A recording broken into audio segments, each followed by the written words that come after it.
It is 10:13 on DUMA FM, more talk, more music. The ICC, when you think of the International Criminal Court, what comes to mind? Let me know on 3500131. Let me know on 762818885, Elione, our WhatsApp line. So you can let me know. And as the conversation progresses, I would love to hear your thoughts and just what my guest will say today. Me ICC ina le marapo ga re lebile gongwe batho ba ba tshwanang le Putin, Netanyahu, jalo jalo ka gore gona le ba ileng gore tota ba kgonne, but you know, figures like these ones in naika tota ya pala. So let's get into that and some more. This is a conversation. It's very different because this is a conversation between myself, my guest, Dr. Connor Judge, and of course you, the listener, the International Criminal Court. Dr. Judge, thank you so much for speaking to me. How are you this morning? Thank you for having me. I'm doing very well. Great. I'm just going to throw in some of a bit of your personal business. You just traveled from Georgia. What was that like for you? Georgia is a really amazing country. Actually, citizens of Botswana can travel to Georgia visa-free, the last I checked. Yeah. It used to be a part of the Soviet Union, and the capital is Tbilisi. And it's just a lovely, lovely travel destination. They are really into wine culture and have delicious food. So I highly recommend visiting Georgia if you ever have the time. Yeah. Whilst you are a lecturer in Chinese studies, you are actually from the United States. Did you need a visa? I actually am a UK citizen here, so I entered with my UK passport, and you don't need a visa on arrival if you are one of the countries like the UK or the US, I believe, but some other countries you need to apply for an e-visa. So you're from the UK, not the USA? I was born in the USA. Yes. All right. You're a global citizen. Yes. I think it's very fitting that you're on my show today that looks at, so many countries. I guess we'll get into the story of what is your life another time. Okay. But nonetheless, I am glad that you're here. Thank you. And it's a very, very interesting but yet multifaceted topic that we're getting into today, right? Just looking at, basically this is first of all inspired by just the talk that you had at the University of Botswana. I had just missed yours as I was actually here on air, but I did have the privilege to listen to it and then eventually attend and hear what the other speakers had to say. But today mainly I want to focus on the challenges of the ICC's arrest warrants, right? And when we look at the key political figures, let's just get straight into it. One of the things that confuses people many a time when I'm on air is the difference between ICC and ICJ. Yes. So is that a disparity that you're able to give to us? Oh, for sure. The ICC is short for the International Criminal Court, and it prosecutes individuals that are guilty of four core crimes. So the crimes are genocide, crimes against humanity, war crimes, and crimes of aggression. So they only cover these four major crimes that happen on the global stage, and they only prosecute individuals. The ICJ prosecutes states, or sometimes resolves disputes between states. Yes. All right, I see that. And the ICC's got 124 member states. Would you say that they sort of enjoy a balanced, level of leadership or contribution to the ICC from your understanding? Yes. Well, as you rightly said, there are about 125 members. Recently, Hungary deposited their instrument to withdraw from the ICC, so it could be roughly 124 members. But there are actually 33 African states that are members of the ICC. So in terms of just sheer numbers, Africa has the largest representation within the ICC. Indeed. Yeah. Look, it's particularly interesting when you talk about the largest, representation, and it gets very tricky over here. If you were listening to some of those speeches this year, just at the United Nations General Assembly, there were a few presidents who spoke of, the lack of influence that the main countries, have, or rather don't give to other African countries as well. With the ICC, would you say that African countries do actually have a voice, or there's just a massive, number of us there, but we don't really have some kind of power? Well, it's important to note that the actual body of the ICC, the judges and the prosecutor, they're all elected under very specific conditions that involve representation of all of the member states. This is called the Assembly of State Parties. Yeah. So if you talk about the votes per country, Africa has this representation to elect ICC judges and prosecutors. So in that sense, that the representation is there. Now, in terms of the function and all of the countries getting a say, even though it's a large number, it's still not the majority. This is a global organization that we have. There are 19 Asia Pacific states, 20 Eastern European states, 28 Latin American states, and 25 Western European and other states. Yeah. So this is still a small chunk, but it's important to note that there is a large African representation in the court. Yes. All right. So let's get into it. We look at President of the Russian Federation, Vladimir Putin. When you observe him, do you think that the ICC definitely has some kind of a bearing on his treatment? Because what I guess I've noticed in terms of his limitations now will be travel limitations. If you set foot here, there will be a problem. So the BRICS summit that was in Joburg, he couldn't attend. The one in Rio, Brazil, he could not attend because these are both member states. And of course, there was some kind of request for exemption unsuccessfully, or time bound. It could be anything really, but it was quite unsuccessful. But in terms of limiting his travel, would you say that that's the only thing that the ICC has managed? Well, that's an interesting question, because the arrest warrant for Vladimir Putin and other members of the Russian government and military, it's for very specific things. So in the case of the Putin warrant, it also applies to Maria Alexeyevna Lvova-Belova, who is a commissioner of children's rights in Russia, I believe. And the warrant is for the war crimes of unlawful deportation and unlawful transfer of Ukrainian children from the occupied territory. So this crime is very specific. And your question is, apart from limiting the movement of Vladimir Putin and these other officials and leaders, what other effect is it having? I would say that in the long term, this warrant is just there, right? It's just in the space, and despite applications to remove the warrant, the warrant will remain in place. So actually, this gets to the core of the paper I presented, which is, how is the warrant enforced? Yeah. And this is the problem. Actually, the ICC doesn't have a means of enforcing such a warrant. It relies completely on the cooperation of member states.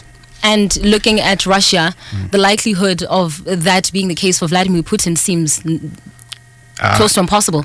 I would say, and this is just my opinion, in practical terms, it seems very unlikely that a country would attempt to arrest a sitting political leader, indeed, regardless of where they are from. But in Russia and Israel's case, it's perhaps even more so. But this doesn't mean that it's impossible. I think in September, Rodrigo Duterte, who was the former president of the Philippines, was actually transferred from the Philippines to the ICC in The Hague. Yeah. Because he was wanted for crimes related to the war on drugs in the Philippines, and so the government of the Philippines facilitated his transfer to the court. But this happened many years after the crimes took place. Yes, it's particularly interesting that you say it's highly unlikely when there is a sitting president, because if you look at the current trend in Africa, not only are founding presidents or sitting presidents experiencing forceful removals through military coup d'etat or the like, it's not completely impossible if some African participants were willing to put those people on the line, at least just for the African context. I don't know, I guess, about some of these countries. Now, let's get into the Israeli Prime Minister. Your perspective on the ICC's influence on him, or him even just, potentially getting punished. I mean, looking at him, his rule and how things are going from Israel's point of view, American backing, I know that's a probable or rather arguable point for a lot of people, but looking at the Israeli Prime Minister, will the ICC really do anything to him? I would just repeat that as a matter of enforcement, it is very unlikely that these warrants could be successfully served and enforced. In the case of Netanyahu's flight plans and flight paths on several visits to the United States, I believe there have been 4 now, he's had to transit the airspace of European countries. So these airspaces include Greece and Italy and France. And it's actually been reported in the media that in the most recent visit to the United States, the aircraft was diverted through the Strait of Gibraltar, rather than going over France. And I could only speculate as to what the reasons would be for that, but I believe they could be political reasons, where once France was allowing airspace passage, and now he's not transiting France. But this is just pure speculation. Indeed. Yeah. I don't know if I'm sort of putting you in a corner here, because I guess you're not necessarily, pun intended, because my name's Connor. Indeed. For those that missed it. So I don't know if I'd sort of be putting you in that, because if maybe we look at just how the military works, right? Particularly with some of these people who are wanted with member states of the ICC. Have you observed of a situation where maybe somebody is a suspect, I guess, of the ICC, and yet they somehow went over some of these countries, and these countries perhaps allowed this? I mean, did those countries experience some kind of punishment from the ICC, because it's like this person is wanted, but you let them? Yeah, this is a very good point. As of yet, the ICC has only pursued it's called a referral to the Assembly of State Parties that shows this state party has not been compliant to the warrants. The ICC has only done that in the case when a visit, when a state visit has gone through. They haven't raised the issue of overflight or airspace transit, but there have been several incidents of airspace transit by both Putin and Netanyahu over state parties. Indeed. Yes. So, as perhaps we look at countries like South Africa wanting to withdraw in 2017, and many other states wanting to withdraw, what do you think that motivation to step out or withdraw from the International Criminal Court could come from? I feel like in some cases it could back the political administration of whatever the country is into a corner when they have certain interests that conflict with the mandate of the court. And so I actually don't remember why South Africa attempted to withdraw from the ICC in 2017, but the process was not successful. And then in the case of Putin, when it was intimated that he could visit South Africa for a summit in Joburg, actually the Gauteng High Court ordered the arrest, or they asked that the government of South Africa should clarify its position on whether or not they are legally obliged to arrest Putin because South Africa is a member state under ICC jurisdiction. And when you speak of South Africa, something particularly interesting that I saw was that obviously with South Africa being a part of the ICC, it seems that some of these major political issues have got kind of like a bearing, or they bring up conversation within the local politics, because we now saw Julius Malema, who is in full support of Russia's Vladimir Putin, saying that the ICC must make an exemption just for Vladimir Putin. But now you hear Naledi Pandor speaking up against Netanyahu. So things like that, you see how they're both from different parties, and then of course they stand against you'll find many South Africans standing against Israel, but then saying make allowance for Putin. Situations like that, how much of a bearing in local politics do you think that could have? Yes, actually, this is a very good point. Naledi Pandor, who is the former foreign minister of South Africa, she said this in The Hague, and I quote, "What I felt the prosecutor of the ICC didn't answer me sufficiently on was, I asked him why he was able to issue an arrest warrant for Mr. Putin while he is unable to do so for the Prime Minister of Israel. He could not answer and did not answer that question." So, on the one hand, South Africa has raised in international law proceedings against Israel because of the ongoing conflict in Gaza, and on the other hand, Vladimir Putin was planning to come for a visit just prior to that. So I actually think that the statement by Pandor was about exposing the hypocrisy, right? How can you have one and not the other? Right? How can you consider one a war criminal and not the other? And then what did the ICC do? Surprisingly, just a few months later, they issued an arrest warrant for Netanyahu. So I think that it was clear to the ICC this hypocrisy, and they kind of proved that they're not being hypocritical by applying justice evenly as they see. Indeed. Yes.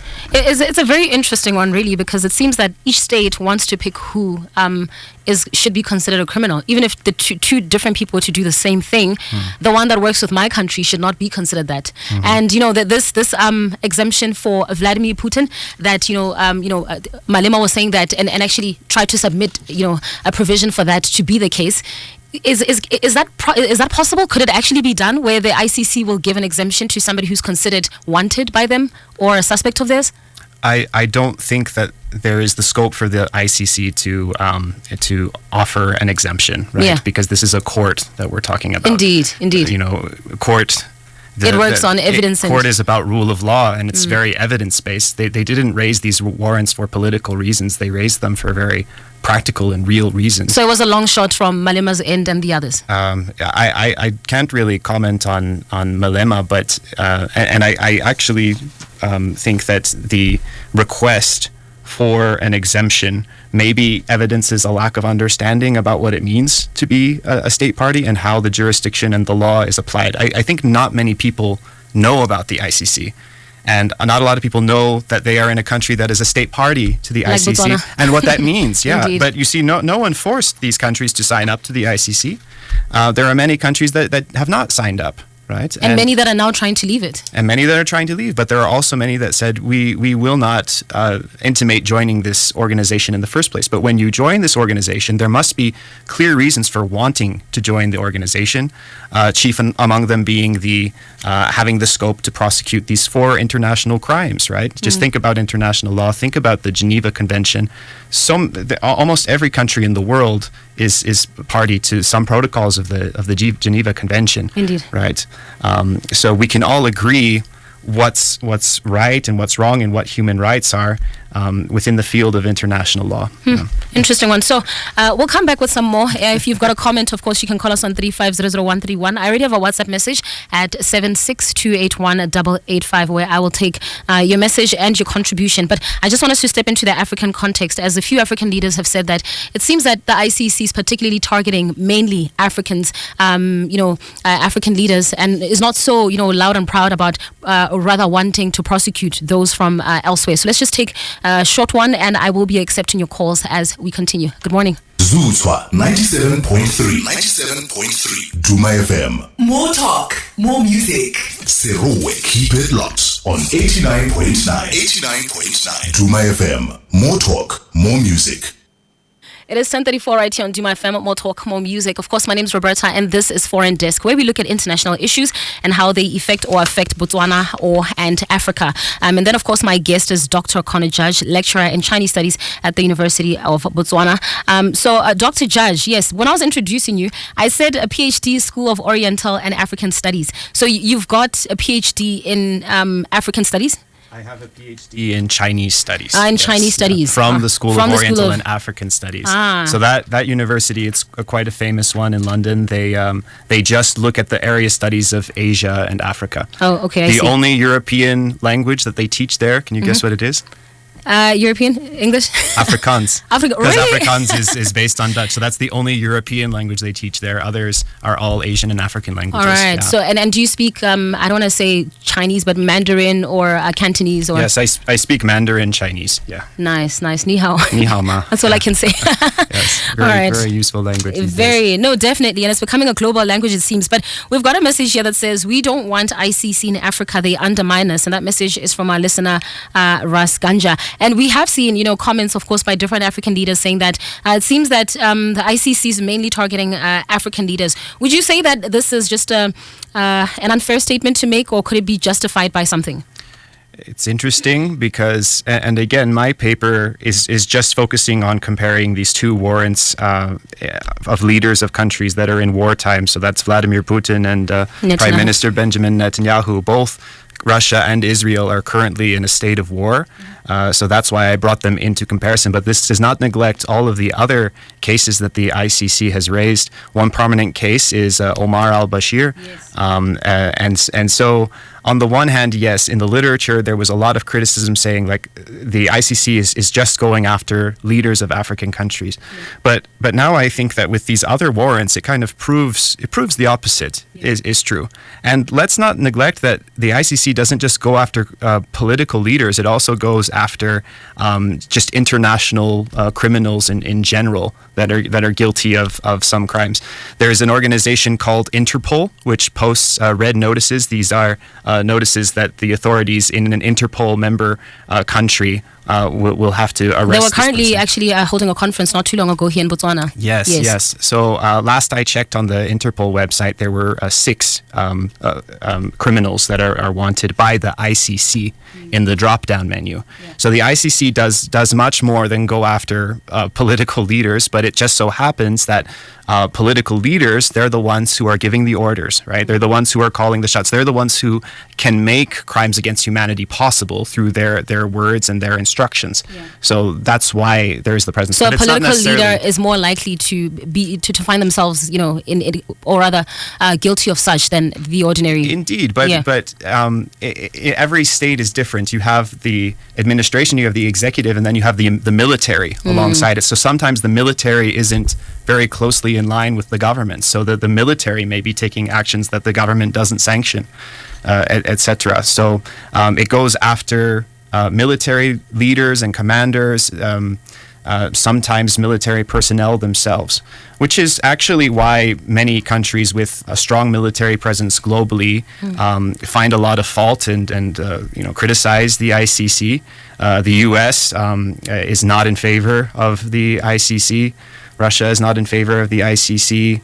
And then, of course, we don't need to go into all of the countries that have never signed the Rome Statute and will never be signatory to the ICC. They just don't want to be involved with it at all. You gave very interesting examples, especially the countries of that are not particularly interested in being a part of the ICC. Because when you mention, your birth country, United States of America, for a very long time, many say that they're the ones who should also be, I guess, wanted by perhaps the ICJ, or maybe members or leaders from the USA should be wanted by the ICC. And this is them accusing America of, a lot of times being a funder of some of these atrocities that are happening in the world. So, that conversation in itself, do you see the ICC's power going to grow from this, or do you see it just, slowly deflating, just from observation's point of view? It's very interesting that you raise this question at this moment, because we have, on the one hand, the power of the ICC, and then we also have the legitimacy of the ICC. I feel that with all of this, that the legitimacy of the ICC is coming to be beyond approach. Their method and exactly who they're choosing to prosecute is another matter, right? Sometimes prosecution could complicate the peace process. But if we're talking about power, actually, organizations like the ICC, they get funding from a lot of wealthy state backers, and then beyond that, the actual just operation is dependent on the cooperation of states. The United States actually has intimated, they're enforcing sanctions. The United States is enforcing sanctions against the judges of the ICC right now, and they may be rolling out blanket sanctions or entity sanctions, which now it's in the media that even they're worried about being able to use Microsoft to conduct their business. So this is hindering the operation of the court.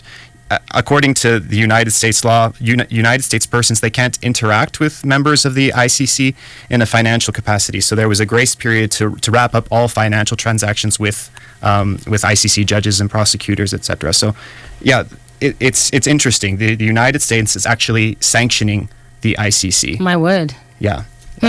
Don't take my word for it. This is all in the media right now. It's quite intriguing for them to be doing that, as Netanyahu is being wanted, and they seem to be a backer. So it just shows that certain powerful states could be more powerful than the ICC, which the ICC's got so many signatories. Yes. But one such powerful state will still have such a bearing over it. Indeed. My word. All right, just in closing, Dr. Judge, we were getting so many calls as the conversation started. I don't know if anything got lost in translation, but if you want to call or make any kind of contribution, you can call us on 3500131, 3500131, or you can send me a message at 762818885. That's 762818885. That's the WhatsApp line. Let's look at it from the Botswana perspective, of course, being a signatory.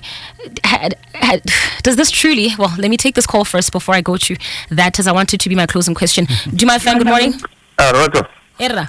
Dumelang. No, I just want to say something about ICC, you know, and I don't know whether I should say America. You know, the way they've killed Saddam for nothing, because that man was they just want to eliminate him for nothing, because that man has no what they wanted from him. They did not find anything. Those nuclear weapons, they were not there, but they did not tell the world that, no, we are wrong by killing this man. They were wrong. I see. They think that we are afraid of this Western countries. All right. So are you saying you're not afraid of these Western countries? No, I'm not afraid, because I'm myself a man of God. If they kill me, God will fight them. Even if I've died, because if I die for the truth, I don't mind that. But I fear anybody. If I don't insult anybody for the truth, if what I'm saying is truth, is the truth. I don't fear anybody. All right, thank you so much. Yeah, thanks a lot. Yeah. All right, so you can't really keep a man down who's not afraid to die for what he believes in. I, for one, I'm currently afraid to die for what I believe in, so I'll take some time out. But do you want to make comment to what he said?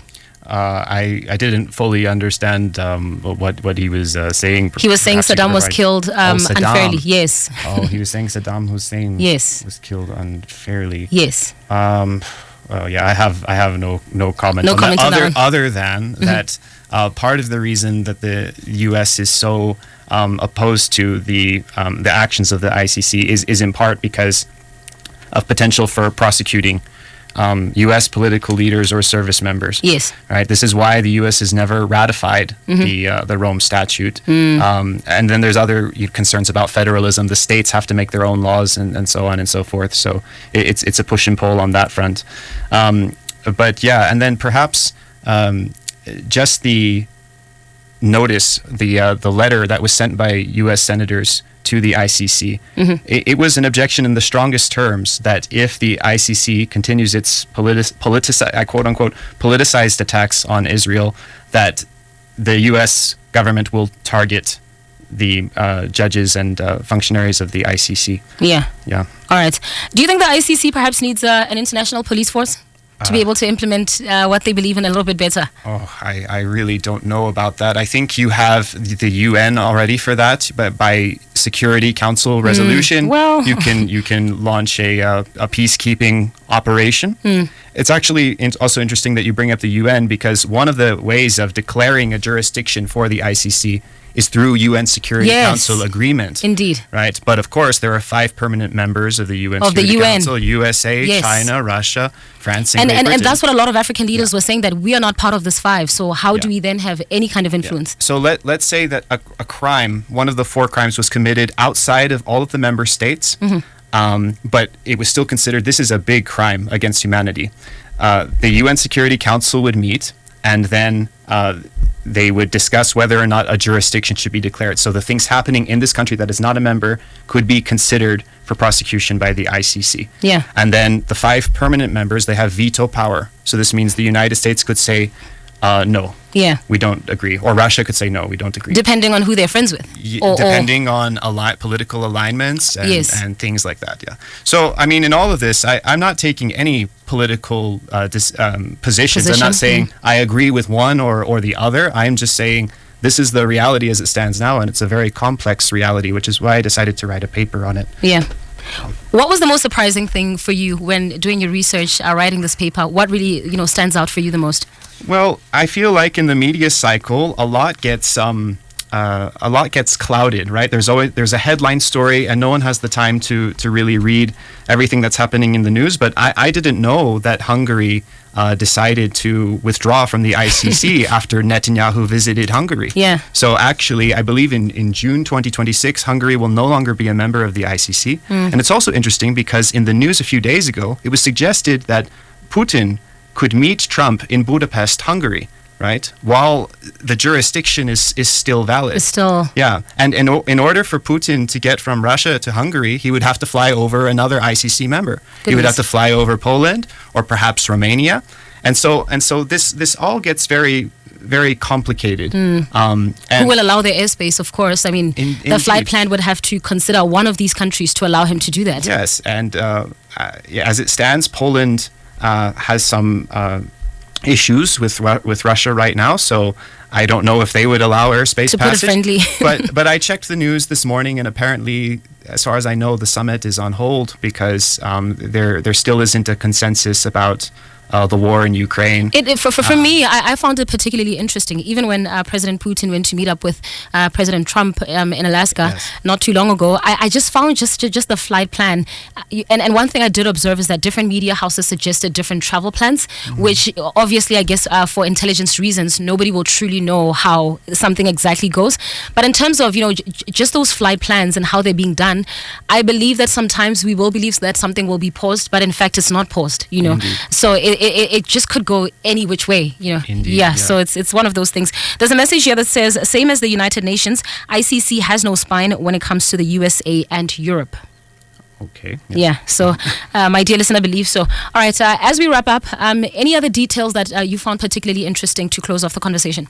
Well, in the one case of non-compliance, Mongolia is a member of the ICC, and Vladimir Putin went for a visit to Mongolia, and I would say that the most substantive action was taken by the ICC against Mongolia after they allowed that visit. They progressed a referral to the Assembly of State Parties, and a referral is like a reprimand, right? Yeah. It's like a slap on the wrist. Yeah. It's like saying you as a member state, you did not adhere to your obligations.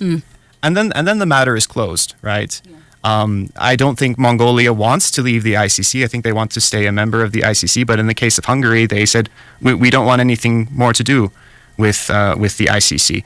So I'm just thinking about maybe what's relevant for your listeners in a case where an African country is a member of the ICC. These considerations are real, and if one day one of these warrantees comes to visit one of these countries, or a visit is intimated, there will be a political and media frenzy and firestorm around it. There will be a lot of controversy.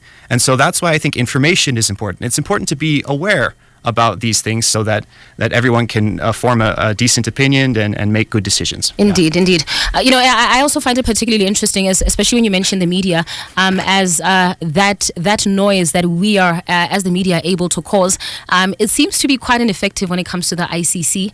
But then you find somebody like Naledi Pandor standing up to the ICC, of course, at The Hague, saying, look, here you are doing this or that. But many media outlets had covered this. A lot of international political journalists and such had also covered this. I mentioned it, I've mentioned it as well, but I'm just, I guess, Mia Roberta right here, DUMA FM. Indeed, I'm right here, Gaborone Block 7, and then I say it. Even if they do catch wind of my interview, it's like, so what, So it really, really makes you wonder if the ICC is truly able to do anything. And it seems like confidence in it will not grow at this point in time from observation's point of view, but they could perhaps prove us wrong. I don't know how that could possibly be the case. But anyway, Dr. Judge, there's still a lot more to talk about. We'll find more time and to get perspectives on other issues as they keep progressing. Thank you so much for your time. Thank you very much for your time, Roberta. All right. DUMA FM, your go-to station for in-depth conversation. More talk, more music.